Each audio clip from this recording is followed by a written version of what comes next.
Kipala hana undugu na huyu, niamini mimi. Mbona mtetea? Wewe uko upande wa nani? Wangu au uko upande wa shemeji? Wako. Nataka nimjue vizuri huyo jamaa. Usimjue. Nipe unasema?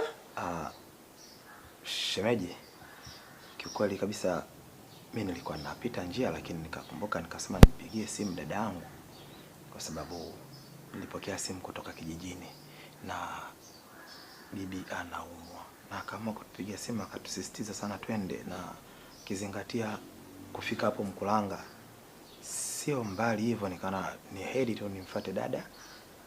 Ni kwa sababu kasisitiza sana kwamba anamtaka dada.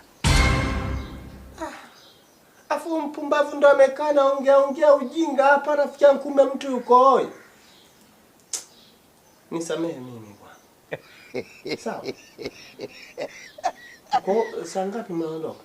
Hapa kwa sababu ruksa yako tu ndio kitu muhimu. Sawa. Mimi sina shida. Mimi si shida, natoa wapi?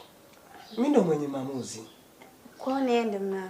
Nenda, nitakuzuia kurudi.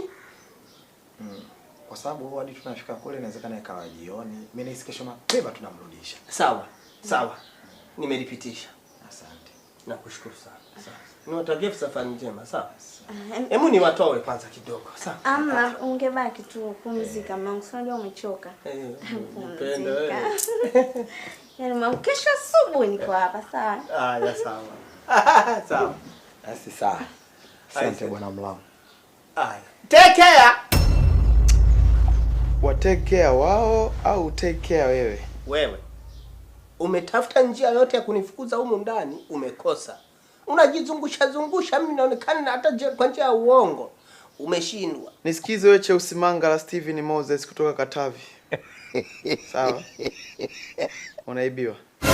Mimi nimeingia nimekuta yule jamaa yule Kipala na kiss na mke wako kabisa hapa, afu nakwambia ita mambo ya kijinga. Anamshikashika nywele hivi kabisa, anamshikashika nywele, anamfanyia massage hivi. Ndugu anafanyana massage hivi.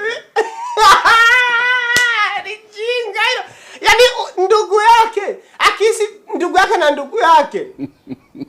Bless kabisa wewe. Simu, mpigie bibi yako. Wewe huwezi kupinga namna hiyo. Hebu sikia. Ushindwe. Allah.